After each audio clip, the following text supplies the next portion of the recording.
ஓம் சாய்ராம், ஜெய் சாய்ராம். என் அன்பு குழந்தையே, நீ எப்படிப்பட்ட தருணத்தில் என்னை வந்தடைந்தாய் என்று எனக்கு தெரியும். இன்று உனக்கு நல்ல நாள், மனதிற்கு மகிழ்ச்சி தரும் நாள், அமைதி தரும் நாள், மிக மிக அதிர்ஷ்டம் தரும் நாள். நான் ஏற்கனவே உனக்கு அடிக்கடி சொல்லியிருக்கிறேன், உன் எண்ணங்கள் யாவும் விரைவில் நிறைவேறப் போகிறதென்று. இன்னும் 15 நாட்களுள் உன் எண்ணங்கள் யாவும் நிறைவேறும். அதன்படி இன்று நான் உன் வாசல் தேடி வந்து கொண்டிருக்கிறேன். வா என்னுடைய செல்லமே, உனக்கு அதிர்ஷ்டம் அழைக்கிறது. வந்து அதை என்னிடமிருந்து பெற்றுக்கொள். கடந்து வந்த பாதையில் நீ பார்க்காத துயரங்கள் இல்லை, ஏமாற்றங்கள் இல்லை. நீ விரும்பிய வாழ்க்கையையும் என்னால் மட்டுமே திரும்ப வழங்க முடியும். நீ வருத்தப்பட்டது போதும். உன்னை பார்த்து விலகியவர் தேடி வரும் நேரம், உன்னை தூற்றி பேசியவர்கள் தன் தவறை உணர்ந்து தேடி வரும் நேரம், உன்னுடைய பல நாள் சொல்லான சோகம், துயரம், துக்கம், சித்திரவதைக்கு ஒரு முடிவு வந்துவிட்டது. பார்ப்பதற்கு இன்னும் முடியாதது போலிருக்கும் அவை யாவும் உனக்கு இப்போது முடிந்துவிட்டது. என்னுடைய செல்லமே, நீ மகிழ்ச்சியையும் ஆனந்தத்தையும் அதிர்ஷ்டத்தையும் அனுபவிக்க தயாராக இரு. இவையெல்லாம் எப்படி சாய்பாபா என்றுதானே நீ கேட்கிறாய்? உனக்கான வாழ்க்கை உன்னிடம் வந்து சேரப்போகிறது. அழகான வாழ்க்கை, அமைதியான சூழல், ஆனந்தம் கிடைக்கப் போகிறது. பிறர் உன்னை எவ்வளவு அவமானப்படுத்தியுள்ளார்கள், நீ அதனை பொருட்படுத்தாது கவனமாக பின்வாங்கி வந்து விட்டாய். நான் சொல்வதெல்லாம் உண்மையாக தெரியும். உன் பொறுமை என்னை பூரிக்க வைத்து விட்டது. உன் நம்பிக்கை என்னை மெய்சிலிருக்க வைத்து விட்டது. உண்மையிலேயே உன்னை பாராட்டத்தான் செய்ய வேண்டும். எல்லோரும் பிரச்சனை வந்ததும் என்ன செய்வது என்று தெரியாமல் ஓடி ஒளிவார்கள், மனம் தளர்வார்கள், இடிந்து போய்விடுவார்கள். ஆனால் நீ அப்படி அல்ல, நிதானமாக செயல்பட்டாய். நான் கவனித்து கொண்டேத்தான் இருக்கிறேன். யாருக்கும் தெரியாமல் நீ கத்தி கதறி என்னிடம் மட்டும் உருண்டு புரண்டு அழுது வேண்டினாலும் மற்றவர்களிடம் உனக்கு கஷ்டங்கள் கொடுத்தவர்கள் உட்பட வெகு நிதானமாகவே நீ செயல்பட்டாய். அடுத்து என்ன செய்ய வேண்டும் என்று என்னை கேட்டுக்கொண்டே அசையாத நம்பிக்கையோடு இருந்தாய். நீ அப்படியே அமைதியாக இரு. உன் அமைதிக்குத்தான் நான் உன் வீடு தேடி வந்து கொண்டிருக்கிறேன். இன்று உனக்கான ஒன்றை தரப்போகிறேன். உன் பொறுமைக்கும் ஒரு எல்லை உண்டு. உன் பொறுமைக்கு பரிசும் உண்டு. உன் அமைதிக்கும் ஒரு அற்புதம் நடக்கவிருக்கிறது. உன் நம்பிக்கைக்கும் அப்படித்தான். காரணமில்லாமல் எதுவும் நடக்காது. உன் வேண்டுதல் எதை பற்றி இருந்தாலும் இனி அதை நான் நிறைவேற்றி வைக்கிறேன். இன்று நிச்சயம் ஏதாவது ஒரு ரூபத்தில், மனித ரூபமாகவோ, மற்ற உயிரினங்கள் வடிவிலோ, சாயி வடிவிலோ, ஸ்ரீ ராமர் வடிவிலோ உன்னை சந்தித்தே தீருவேன். உனக்கு ஒரு வரம் ஒன்று தரப்போகிறேன். கேள்விக்கு அப்பாற்பட்டு, நம்பிக்கைக்கும் அப்பாற்பட்டு இதை நீ நம்ப வேண்டும் என் செல்லமே. தயவு செய்து இதை நம்பி அதன்படி நடந்து கொள். இன்று நீ மகிழ்ச்சியில் துள்ளி குதிக்க இருக்கிறாய். உன்னுடைய பொறுமை உன்னை உயர்த்தப் போவது சர்வ நிச்சயம். உன்னுடைய உயர்வு நிச்சயமான ஒன்று. உன்னை ஒருபோதும் இனி காக்க விட மாட்டேன், அழைப்பாய விட மாட்டேன். உன்னை இனி தூக்கி உயர்த்துவேனை தவிர வீழ விட மாட்டேன். இன்று என் அதிசயம், அற்புதம், ஆசீர்வாதம் அனைத்தையும் நீ நிச்சயம் பெறுவாய். என்னை வரவேற்க நீ காத்திரு. வரமொன்று தருவேன், வருவேன் உன் வீட்டிற்கு மாலை வேளையில். என்னை வரவேற்பாயா? பொறுமையாக இரு. தாமதங்கள் உன் வாழ்வில் தரமான அற்புதங்களை கொண்டு வரும். நான் இருக்கையில் பதட்டம் எதற்கு? நான் உனக்கு நன்மை மட்டுமே செய்வேன். உன்னுடனே நானும் வாழ்கிறேன். நீ சிரித்தால் உன் சிரிப்பை பார்த்துவிட்டு என் மனம் சந்தோஷமாக சிரிக்கும். நீ அழுதால் உனக்கு முன்னர் நான் உன் சாய்தேவா உனக்காக வழியை தாங்குகிறேன். இப்படி உன் மனதில் எல்லாம் உணர்வுமாய் என் ரூபத்தை வைத்து நீ நேசிக்கிறாய். அப்படி இருக்கையில் என் உயிர் பிள்ளை நீதானே. உன்னுள் உனக்காக நான் வாழ்கிறேன். என் குழந்தைகள் அனைவரின் இதயத்தில் நான் இருக்கும்போது எனக்கு எப்படி மரணம் நிகழும்? வழியில் நீ கதறும் ஓசைக்கு நான் எதிர் ஓசை கொடுத்து வழியை ஏற்கிறேன். உன் வழிகள், உன் துன்பங்கள் என்பது எனக்கானது. என்றும் நீ மகிழ்வுடன் வாழத்தான் நான் ஆசைப்படுகிறேன். என்றும் உனக்காக உன் அம்மாவாகவும் அப்பாவாகவும் நான் இருப்பேன். அதைப்போல் என்றும் நீ என் பிள்ளையாக இருக்க வேண்டும். நம் உறவானது பிரபஞ்சத்தின் உறவு. இதற்கு முடிவு என்பதே எப்போதும் இல்லை. நல்லதே நடக்கும். ஓம் சாய்ராம். இங்கு எதுவும் நிரந்தரமல்ல. கஷ்டங்களோ சந்தோஷங்களோ எல்லாம் ஒரு நாள் வந்த வழி எதுவோ அதே வழியில் திரும்பத்தான் செய்யும். உன்னை எதிர்மறையாக்கும் எந்த ஒரு நிகழ்வுக்கும் நேர்மறையாய் மட்டுமே உன்னை வெளிப்படுத்து. நான் உனக்கு துணையாக உன்னுள்ளேயே இருக்கிறேன். அப்படி இருக்கையில் நீ படும் துயரங்களை நான் அறிய மாட்டேனா? உன்னை சூழ்ந்துள்ள ஏமாற்றங்கள், துரோகங்கள், வஞ்சகங்கள், ஏழ்மை, இன்னும் பல துயரங்களும் நீங்க வேண்டி உன் சாயப்பாவை எண்ணி வேண்டிக் கொள்கிறாய். உன் மனதில் இருப்பதை நான் அறிவேன். உன்னை சூழ்ந்துள்ள துயரங்களிலிருந்து தப்பிப்பது எப்படி என்று யோசித்து யோசித்து தூக்கமராமல் தவிக்கிறாய். உன்னை எல்லோரும் அவமானப்படுத்துவது போலவும் கைவிட்டது போலவும் எல்லாமே இருந்தும் எதுவுமே இல்லாதது போலவும் எல்லோரும் இருந்தும் அனாதையாக இருப்பது போலவும் உனக்குள் நீயே எண்ணிக்கொள்கிறாய். இப்படி உனக்குள் இருக்கும் அனைத்தையும் நான் அறிவேன். உனது மனம் எதிரே தெரிகிற சங்கடங்களை நினைத்து நம்பிக்கை இழக்கிற காலகட்டத்தில்தான் நீ இருக்கிறாய். உன் கர்ம வினைகளின்படி இது உனக்கு உண்மையான சோதனை காலம்தான். நான் இல்லை என்று கூறவில்லை. ஆனால் உன் கர்ம வினைகளை அழித்து அதை உனக்கு சாதனை காலமாக மாற்றத்தான் நான் போராடி கொண்டிருக்கிறேன். இன்னும் சிறிது காலத்திற்கு சகித்துக்கொள். உன் நம்பிக்கை என்னும் சக்தியை ஒன்று திரட்டி உன் துயரங்களை கண்டு அஞ்சாமல் போராடு. இது திடமான சிந்தையை தக்க வைத்து கொள்ள வேண்டிய காலகட்டம். இறை நாமத்தை நீ உச்சரித்து கொண்டே இரு. அது உன்னுடைய கர்ம வினைகளின் படியை தளர்த்தும். எந்த நேரத்திலும் கஷ்டத்திலும் நீ நம்பிக்கையை இழக்காமல் இருப்பாயானால் உனது கர்ம வினைகளின் உள்ள தீய பலன்கள் பனி போல் உருகி கரை வைத்து கொண்டிருக்கும் என் லீலைகளை நீ உணர்வாய். உன்னை அரவணைக்க யாருமில்லை என்று வருந்தாதே. உயிருக்கு உயிராய் உன்னை நான் பாதுகாக்கிறேன். அதனால் நீ எதற்கும் பயப்படாதே. வாழ்க்கையில் நீ பயணிக்கும் வழியில் என் துணை நிச்சயம் இருக்கும். உன் வேண்டுதல்கள் எல்லாம் பலிக்கும். உனக்கு எல்லா சூழ்நிலைகளிலும் நான் துணை நிற்பேன்.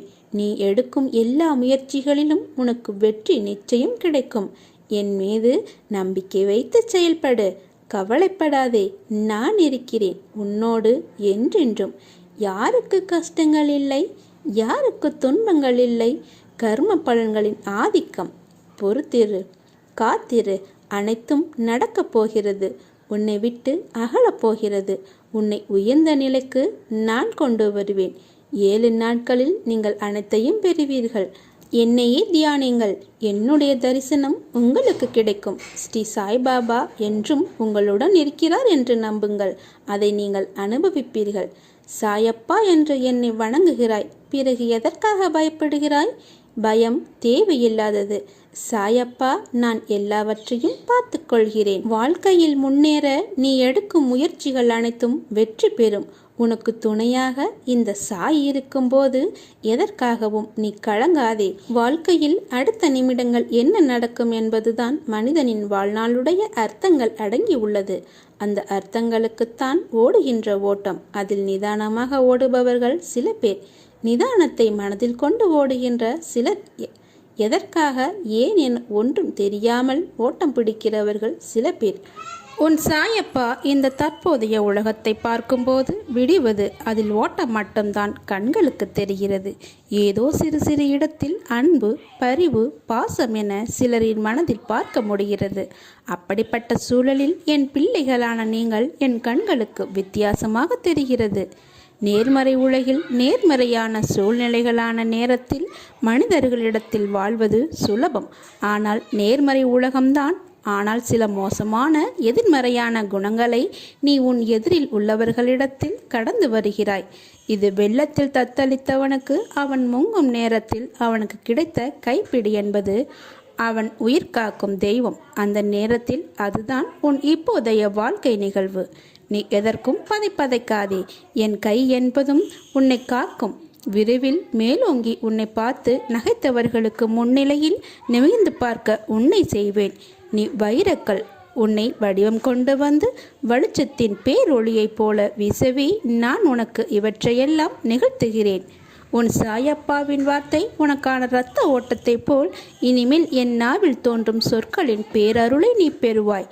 அதனால் நீ எதற்கும் பயப்படாதே, கலங்காதே. உன்னில் நிச்சயம் வெற்றி என்ற தீபத்தை நான் ஏற்றுவேன்.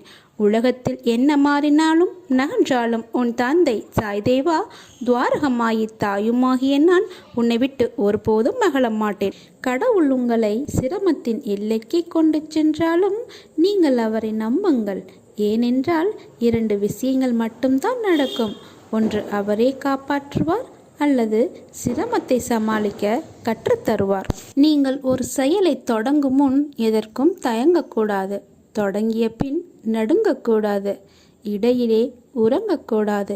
வேதனை கண்டு பதுங்கக்கூடாது. சோதனை வரும்போது துவளக்கூடாது. நீ சாதனை செய்வாய், கலங்காதே. ஒரு நாள் நிச்சயம் முடியும். அது உன்னால் மட்டுமே முடியும். எதையோ நினைத்து நீ யோசித்தபடியே இருக்கிறாய். வாழ்க்கையில் வருவதை அனுபவித்து வாழ வேண்டுமே தவிர தேவையற்ற குழப்பங்களை மனதில் சுமந்து கொண்டு தேவையில்லாமல் யோசித்து கொண்டு இருப்பதை தவிர்த்துவிடு. கிடைத்திருக்கும் இந்த வாழ்க்கையை எப்படி போராடி ஜெயிப்பது, இதை பற்றி யோசித்து வாழ்க்கையில் வரும் மேடு பள்ளத்தை கடப்பது எப்படி என்று யோசித்துப்பார். இதை பற்றி யோசித்து வாழ்க்கையில் வரும் இன்னல்களை எதிர்த்து நீ வாழ வேண்டும். நான் சொல்வது அருள்வாக்கு அல்ல, தெய்வ வாக்கு. விதிக்கப்பட்ட விதி யாராக இருந்தாலும் அனுபவித்தே ஆக வேண்டும் அல்லவா? நான் அனைத்திலும் இருந்து உன்னை பாதுகாத்து வழிநடத்தி உன் கூடவே நான் வருவேன். என் அற்புதங்கள் நடந்து கொண்டே தான் இருக்கும்.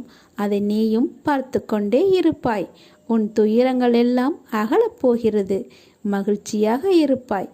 எதற்காகவும் எந்த சூழ்நிலையிலும் மனம் தளர்ந்து விடாதே. வஞ்சகம் செய்யாதவர் யார் என்று ஒருவரை காட்டு பார்க்கலாம். மனதை அலைப்பாய விடாமல் எதை செய்தாலும் என்னிடத்தில் தெரிவித்துவிட்டு பின்னர் அதை செய்ய முற்படு. நான் அதை நடத்தி காட்டுவேன். அனைத்தும் விலகப் போகிறது. பொறுமையாக இரு.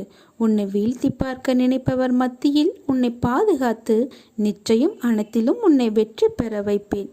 நான் இருக்கிறேன் நிழலாக. என்றும் எங்கும் உனக்காக. நீ செல்லும் இடமெல்லாம் உன் கூடவே நான் வருவேன்.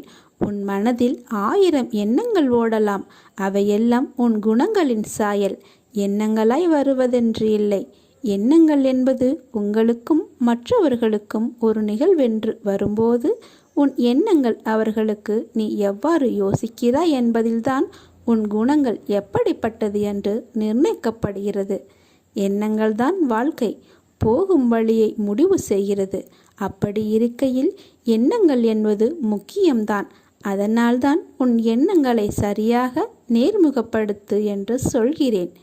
கண்ணாடி துண்டுகள் எப்படி சிறு கீறல் விழுந்தாலும் அது உடைந்து போனதுதான், அது ஒட்டாது. அது போலத்தான் எண்ணங்களும். ஒரு முறை எதிர்மறையாக யோசிக்க ஆரம்பித்தால் அடுத்த நிகழ்வுக்கும் அது தொடரும்.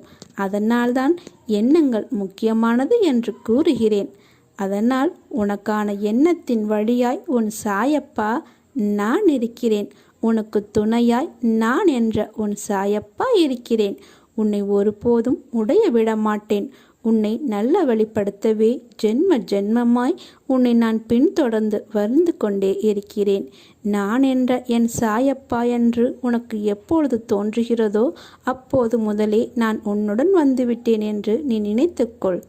என் குழந்தை நன்றாக நிம்மதியுடன் இருந்தால்தான் உன் சாய் தேவாக்கும் நிம்மதி. அதனால் நிச்சயம் உன்னை நான் செம்மைப்படுத்தி உயர்த்துவேன். இந்த துவாரகமாயி தாயின் கருவில் இருக்கும் உன்னை நிச்சயம் உயர்வடை செய்வேன். உன்னை விட்டு நான் விலகுவதும் இல்லை. உன்னை விலகி போகும்படி நான் செல்வதும் இல்லை, சொல்வதும் இல்லை. உன் மனதில் தோன்றும் தேவையற்ற சஞ்சலத்தையும் விரக்தியையும் அழித்துவிடு. அதனாலேயே நீ உருகுலைந்து போகிறாய். உன் வார்த்தைக்கு யாரும் மதிப்பளிக்கவில்லையே என்றுதானே நீ அதிகம் வருந்துகிறாய். வருந்தாதே. உன் நல்வார்த்தைகளை செவி சாய்க்காமல் வழிநடப்பவர்களுக்குத்தான் இழப்பு. உனக்கு இல்லை அந்த இழப்பு. உன்னை சுற்றியுள்ளவர்களில் யார் நல்லவர் யார் கெட்டவர் என்ற சந்தேக கண் கொண்டு எப்பொழுதும் பார்க்காதே. நீ உன் கடமையை செய். ஒருவேளை அவர்கள் உனக்கு தீங்கிழைத்தால் அதற்கான தண்டனையை நிச்சயம் அவர்கள் அனுபவிப்பார்கள்.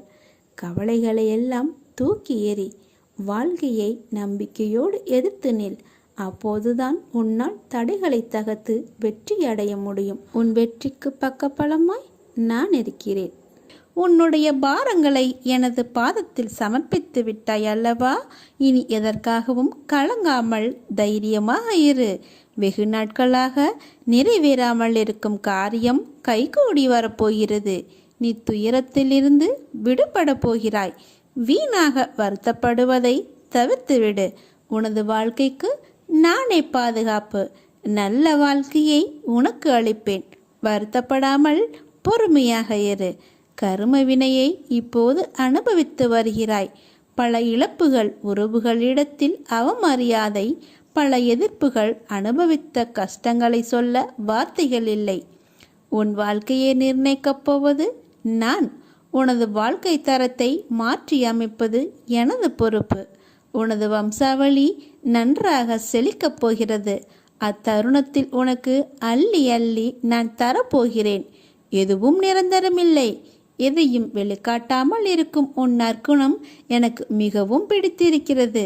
உன் மனதைக் கண்டு நான் மிகவும் சந்தோஷப்படுகிறேன். உன்னை பாதுகாத்து கரை சேர்ப்பது எனது பொறுப்பு. தன்னம்பிக்கை இழந்து விடாதே. நான் இருக்கிறேன். உனக்கான இலக்கை நோக்கி போய்கொண்டே இரு. உனக்கு துணையாக நான் இருப்பேன். உன் கஷ்ட காலங்கள் முடிவுக்கு வந்துவிட்டது. நீ இழந்த அனைத்தும் உன்னிடம் வந்தடையும் நேரம் வந்துவிட்டது. இந்த கடந்து போன கடினமான நாட்களிலும் என்னை மறவாமல் எனக்கு அன்புடன் அமுது படைத்த உன்னை நினைத்து என் கண்களில் கண்ணீர் அருவியாக பெருகுகிறது. சாயிருக்க எனக்கென்ன துன்பம் வந்துவிடும் என இருந்த உன்னுடைய வாழ்க்கை மற்றவர்களுக்கு உதாரணமாக போகிறது. நீ விதைத்த நல்ல செயல்கள் என்ற விதைகள் விருட்சமாக வளர்ந்து விட்டது. அது கனி கொடுக்கும் காலம் வந்துவிட்டது. அதை என்னுடன் சேர்ந்து நீ ருசிக்க தயாராக இரு. உன் குடும்பம் என்றும் சீரும் சிறப்புடன் இந்த சாயின் ஆசீர்வாதத்தால் வாளை போல குலைத்தள்ளி தலை தோங்கும். எனது பக்தன் நல்லவனோ கெட்டவனோ அவன் என்னுடையவன். அவனுக்கும் எனக்கும் இடையே பேதம் எதுவும் இல்லை. இப்போது அவன் பொறுப்பு முழுவதும் என்னிடமே உள்ளது. மனதில் இருக்கும் விஷயங்கள் தான் முகத்தில் பிரதிபலிக்கும். இன்று உன் முகத்தை பார்க்கையில் உன் மனதில் உன் கனவுகள் ஈடேறுவதைக் கண்டு நீ மகிழ்ச்சி அடைகிறதை என்னால் பார்க்க முடிகிறது. உன் மனதில் என்ன சிந்தனைகள் இருந்தாலும் அவற்றை என்னிடத்தில் ஒப்படைத்துவிட்டு நீ அமைதியாக இரு. உன் மனம் உனக்கு நேர்மறையாகவும் உன்னை வெளியில் சித்தரிக்கும் உன் மனதிற்குள் எதிர்மறையாகவும் சாயலை வெளிப்படுத்தும். உன் மனதை ஒரு கோட்டில் வைத்துக்கொள். இன்பம் என்ற கோட்டின் மேல் பக்கத்திற்கு நீ சென்றாலும் நடுநிலையை மறவாதே. துன்பம் என்ற ஒன்று வரும்போது கோட்டிற்கு கீழ் உள்ள பக்கத்திற்கும் நீ செல்லாதே. வாழ்க்கையை நடுநிலையை கடைப்பிடித்து வாழ்பவர் நிச்சயம் உயர்ந்த இடத்தில் இருப்பார்கள். வாழ்க்கையை நடுநிலையாய் கொண்டு செல்வதில் எந்த தவறுமில்லை. ஆனால் நீ யோசிக்கும் விஷயங்களில் நடுநிலையை எதிர்பார்க்காதே. இப்படி இருக்க வேண்டும் என்ற எண்ணத்தை உன் மனதிற்கு உனக்காக வைத்துக்கொள். அதை வெளியில் தேடினால் நீதான் வீணாக ஏமாந்து எதிர்பார்த்து ஏமாறுவாய். எதிர்பார்ப்பின் விளைவே நிறைய விஷயங்களின் பிரச்சனைகளுக்கான காரணம். அதை நீ செய்யாதே. உன் மனம் நிம்மதி இழந்து போவதற்கு நீயே இடம் கொடுக்காதே. உனக்கு நல்லது என்னதோ அதை மட்டும்தான் நான் உன் சாய்தேவா செய்வேன். மற்றவர்களுக்கு எது நல்லதோ அதை மட்டும்தான் செய்வேன். எனக்கு இவர்கள் அவர்கள் என்ற பேதமில்லை. உனக்கானது என்னிடத்தில் பொக்கிஷமாக இருக்கிறது. அதற்கான நேரத்தில் நிச்சயம் உன்னை வந்து சேரும். கொஞ்சம் பொறுமையாக நம்பிக்கையுடன் காத்திரு. பிறரை ஒப்பிட்டு பார்த்து உன் சுயமதிப்பை நீ இழக்காதே. எல்லோரும் மனிதர்கள். ஆனால் ஆற்றல்களும் அவரவர் குணங்களும் செயல்பாடுகளும் வேறு. அவர்களின் வாழ்க்கையில் கர்மாக்களின் பங்களிப்பு உங்களுடைய வாழ்க்கையில் வேறுபடும். அதனால் வேண்டாததை யோசித்து உன் மனதிலும் புத்திலும் இதை திணித்து கொள்ளாதே. சாயப்பா என்று என்னை நீ வணங்குகிறாய், பிறகு எதற்காக பயப்படுகிறாய்? பயம் தேவையில்லாது. அப்பா நான் இருக்கிறேன்.